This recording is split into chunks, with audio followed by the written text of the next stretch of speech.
র্যাবের একটা ব্যাটালিয়ন আমাকে প্রোটোকল দিয়ে নিয়ে আসছে, কত লক্ষ মানুষকে ঠেলে লাঠি চার্জ করে রক্তাক্ত করে যে আমাকে আনা লাগছে, এটা বোঝানোর মতো না যদি আপনারা না দেখতে পেতেন।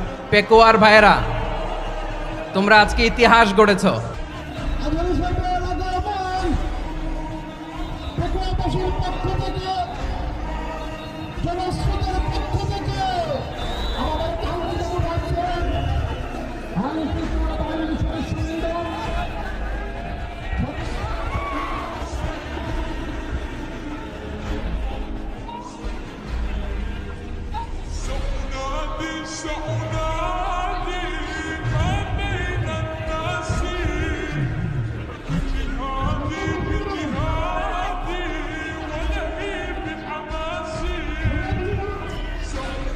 আসসালামু আলাইকুম ওয়া রাহমাতুল্লাহি ওয়া বারাকাতুহু।